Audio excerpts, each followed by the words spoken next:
She has not worked a day since college and now she is stealing from her own dead mother. That is what my father said under oath to a jury of 9 people who had known him since before I was born.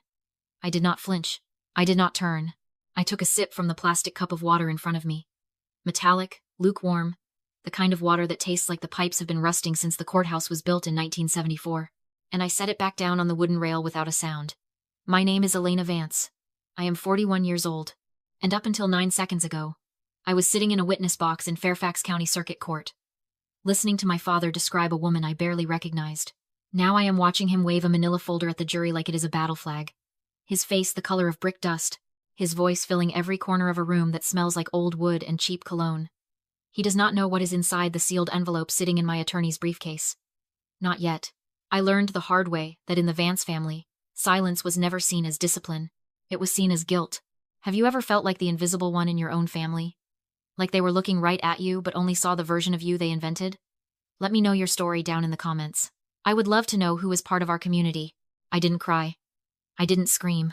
I just sat there, my spine a rigid line against the hard back of the witness chair, watching Robert Vance dismantle 20 years of my life with the practiced ease of a man who had never once been told he was wrong. He wasn't just my father. In his head, he was the king of this county. He was the man who ran the local council for 3 decades, the man whose opinion determined which roads got paved and which families were respectable. And to him, I was the daughter who ran away. The girl who chose a generic office job in Washington, D. Over the legacy of the family land. She is a ghost, Robert told the jury, his voice booming with that false authority he used to dominate Sunday dinners.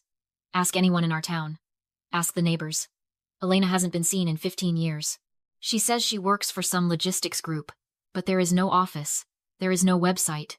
My investigators found nothing but a blank space where a career should be. She has spent her life living off the scraps her mother threw her. And now that my wife is gone, she wants to bleed us dry. I watched my sister, Ashley, sitting in the gallery. She was 7 years younger, wearing a designer cardigan I knew I had paid for through a discreet gift fund 3 years ago. She kept her eyes on her lap, playing the part of the grieving, betrayed sibling perfectly. Robert had been whispering in her ear for months, feeding her the narrative that I was a parasite, and she had swallowed it whole. Or at least, the version of it that came with a bigger share of the inheritance. Inside me, the anger wasn't hot, it was clinical. It was the same cold, detached focus I used when I was coordinating extraction teams in hostile territory. I looked at the back wall of the courtroom and realized they had truly erased me. Back at the farmhouse, Robert had conducted a systematic cleansing. He'd sent out letters to everyone we knew, the pastor, the hardware store owner, the selectmen claiming I was a professional houseguest who refused to grow up. I remembered the last time I stood in that house, right after the funeral. I walked into the hallway to find the space where my university honors and my ROTC commissioning portrait used to hang. There was nothing there but a faded patch of wallpaper and a cheap calendar from a local tractor dealership. It was as if I were a phase he had outgrown and discarded. That is the validation gap, that hollow ache when the people who raised you decide your worth is zero because they cannot see the power you hold. Miss Vance, Robert's attorney, Gerald Davis, approached me with a smirk. Can you provide this court with a single, verifiable piece of evidence that you have held gainful employment at any point in the last decade? A pay stub? A tax return? Anything that isn't a shadow? I looked at him. Then at my father. Robert was leaning back, his arms crossed, a look of smug satisfaction on his face. He thought he had me cornered in a world of paper trails and public records. I work in operations analysis, I said, my voice level and dangerously quiet. My clients value discretion. The records exist, but your lack of access to them is not my failure. It is your limitation. Robert let out a sharp, mocking laugh that echoed off the wood-paneled walls. Discretion? You were a paper pusher, Elena. A glorified clerk. Don't try to dress up your laziness with big words. I felt the silver phoenix pin pressing against my chest. He had no idea that while he was complaining about the price of feed at the diner, I was sitting in windowless rooms at Langley, making decisions that shifted the borders of nations.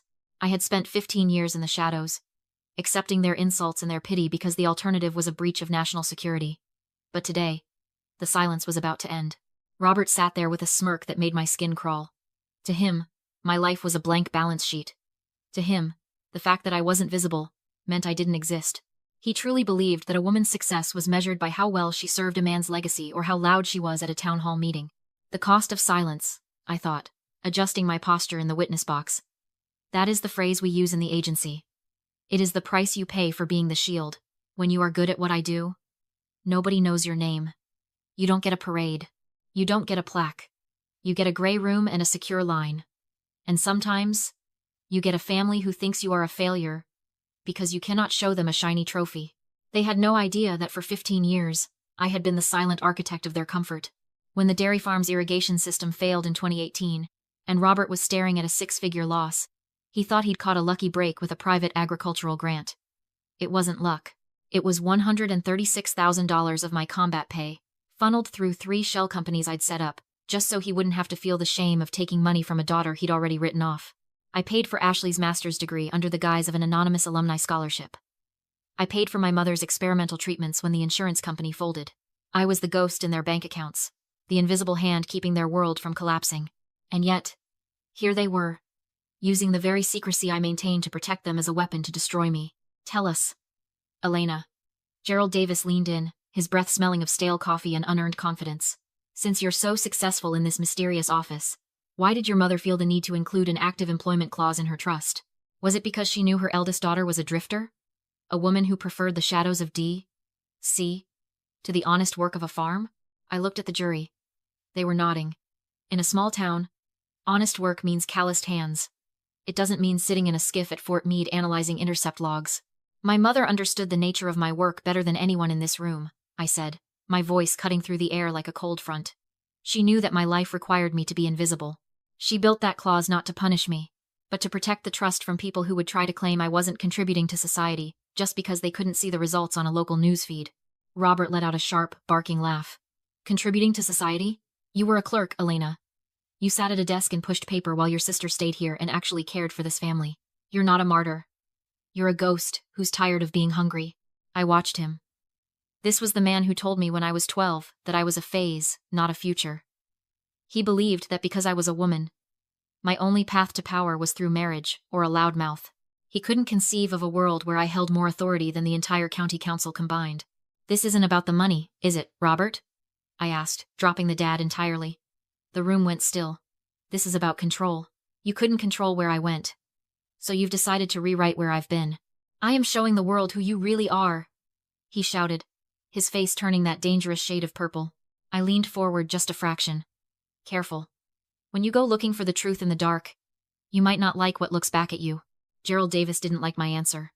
He adjusted his silk tie, a desperate attempt to regain the upper hand in a room that was starting to feel heavy. He turned back to the jury, his voice dripping with rehearsed sympathy for the victim. My father. The defense talks about shadows and secrets, Davis said, pacing in front of the jury box. But let's look at the facts. We have a report here from a professional investigator. No North Atlantic Logistics Group exists at the address listed on the defendant's tax filings. It's a P.O. box at a UPS store. We have no record of Elena Vance ever paying into a corporate health plan. No LinkedIn. No digital footprint. He stopped and pointed a finger at me. The truth is simpler. Elena is a ghost because she has nothing to show. Ashley, would you please step forward? My sister stood up. She walked to the stand with a practiced fragility, her eyes red-rimmed. She looked at the jury like she was sharing a painful family secret. Elena always had a way of making us feel small, Ashley whispered. She'd disappear for months, then come back talking about big contracts and important people. But whenever Mom needed help with the mortgage or the medical bills, it was always me. Elena would just say she was between cycles. Then, after Mom passed, I found the bank statements. Thousands of dollars, withdrawn from Mom's personal account. Signatures that didn't look like Mom's at all. It broke my heart to realize my big sister was using our mother's dementia to fund her important life in D.C. I felt a phantom chill. Forgery. They were actually going for forgery. Ashley was a third-grade teacher who spent her weekends at wine tastings. Yet here she was, playing the role of the martyr. She didn't mention that the thousands of dollars were actually reimbursements for the private nurses I had hired. Nurses Robert refused to pay for because he didn't believe in strangers in the house. Robert sat behind his lawyer, nodding solemnly. He looked like a man who had already won. He'd spent decades building a cathedral of lies in this town, and he was finally putting the roof on it. Your Honor, Davis said, his voice reaching a theatrical crescendo. We moved to enter Exhibit 12, a comprehensive background search and a sworn statement from a forensic document examiner, suggesting that the signatures on these trust withdrawals are fraudulent. It is clear that Elena Vance has not only failed the employment clause, but has actively defrauded the estate to maintain a lifestyle she never earned. The jury looked at me with cold, hard eyes. To them, I was the city girl who forgot her roots and stole from the dead. The indignation in the room was a physical weight, but I didn't reach for my lawyer's hand. I didn't look at Robert. Instead, I looked at the door at the back of the courtroom. "Is that all?" I asked quietly. "Is that all?" Robert barked from his seat. "You've been caught, Elena. You're a thief and a liar. Mr. Vance, sit down," Judge Miller warned, though his tone was unusually distracted. He was staring at the phoenix pin on my lapel again. I turned to my attorney. Marcus Thorne. Marcus wasn't a local guy. He didn't wear cheap cologne or save his good blazer for funerals. He was a man who wore a suit like armor, and he'd spent 20 years in the JAG Corps before entering private practice for specialized clients like me. Marcus stood up. He didn't pace. He didn't perform for the jury. He just opened his briefcase. "Your Honor," Marcus said, his voice a calm, rhythmic bass that silenced the room. The plaintiff's investigation was thorough by civilian standards, but it was looking for a person who, for the sake of national security, is not permitted to exist in public databases. Since the plaintiff has raised the issue of criminal fraud, my client has been granted a limited waiver under Title 10, Section 144. He pulled out a single, heavy black envelope. It was sealed with wax, embossed with the gold eagle of the Office of the Director of National Intelligence. "We would like to introduce a verified statement of service and employment status, pre-authorized for judicial review." The smirk on Robert's face didn't disappear immediately. It flickered, like a dying light bulb. Gerald Davis frowned, stepping forward to peer at the envelope. "What is that?" Davis asked, his confidence finally cracking. "ODNI? That has nothing to do with a trust dispute." "It has everything to do with it," Marcus replied. Marcus Thorne stepped toward the bench with the black envelope, and the energy in the room curdled. I watched Judge Miller. He wasn't just a judge today. He was a man staring at a ghost from his own past. "Counselor." Miller's voice was a low rasp. "You are asserting that this document contains information classified under the highest level of national security?" "I am, Your Honor," Marcus said, his voice as steady as a heartbeat. "Furthermore, the Office of the General Counsel for the CIA has authorized a limited disclosure to this court. It confirms the defendant's continuous active employment for the last 15 years. It also clarifies the nature of the North Atlantic Logistics Group." Robert stood up, his chair screeching against the floor. "This is a stunt. She's a clerk. I've seen her apartment. I've seen her life. She's nobody." "Sit down, Mr. Vance," Miller barked, not even looking at him. His eyes were locked on me, specifically on the silver phoenix pin on my lapel. I remembered that pin. It wasn't jewelry. It was a service recognition insignia, given to those who operated in the gray spaces. Miller knew it because he had been a colonel in the Marine Corps. He had seen that pin in briefing rooms in Baghdad and skiffs in Virginia.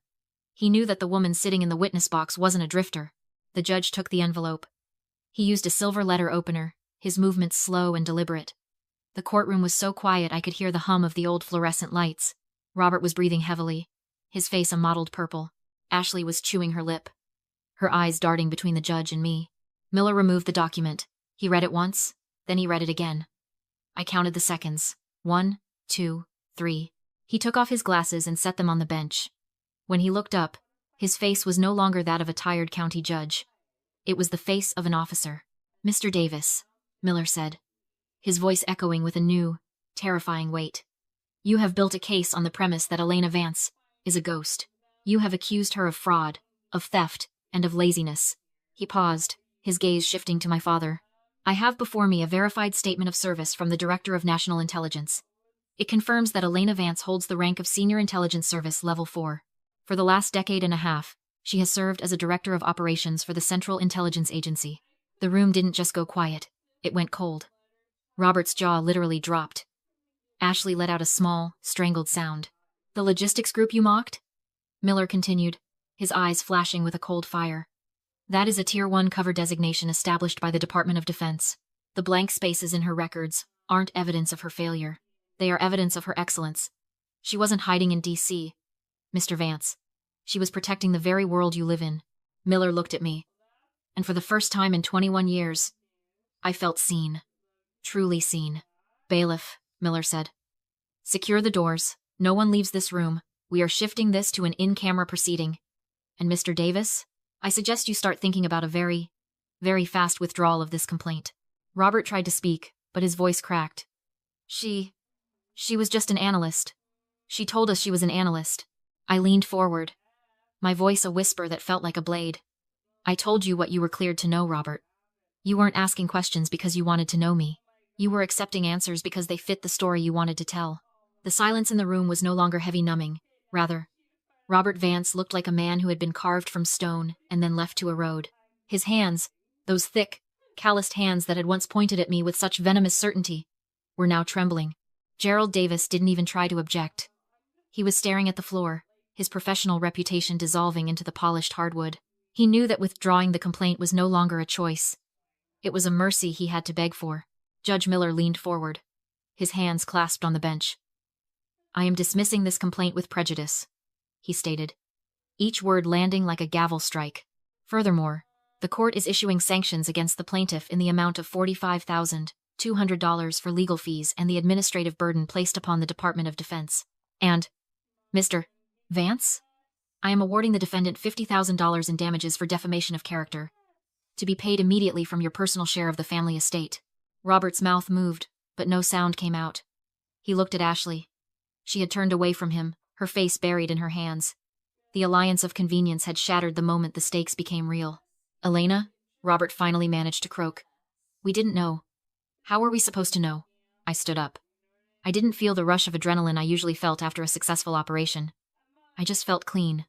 "You weren't supposed to know the details, Robert. But you were supposed to know me. You were supposed to know that the daughter who worked 10-hour days in the fields as a child didn't just turn into a leech because she moved to a different city." I walked toward the gallery. As I passed my father, I didn't stop. I didn't even slow down. I was moving at the same pace I had moved for 15 years, forward, purposeful, and entirely out of his reach. "The money for the nurses," I said, pausing just long enough for him to hear. "The $136,000 that saved this farm 4 years ago? That was me, too. I didn't do it because I loved the legacy. I did it because my mother loved you. But that debt is officially settled." I pushed through the heavy oak doors and stepped out into the marble hallway of the Fairfax County Courthouse. The air was different here, crisp, filtered, and tasting of the freedom I had earned 1,000 times over. Marcus Thorne caught up with me at the elevator. He didn't say congratulations. We don't use that word in our line of work. He just handed me my briefcase. "The director wants a debrief at 0800 tomorrow," Marcus said. He was impressed by your judicial restraint. "I was just balancing the books, Marcus," I replied as the elevator doors slid open. I walked out to the parking lot and found my car. I sat in the driver's seat for a moment, looking at the silver Phoenix pin in the rearview mirror. I unclipped it and placed it in its velvet-lined box. For 15 years, I had shrunk myself to fit their narrative. I had accepted their insults as the price of my service. But as I pulled out of the lot and headed toward the sunrise over Langley, I realized I was no longer a ghost in my own story. I was the author, and the next chapter was going to be written in a language they would never understand. Never let other people's stories define your worth. If you enjoyed this ending, please like, subscribe, and turn on notifications so you don't miss the next epic plot twists.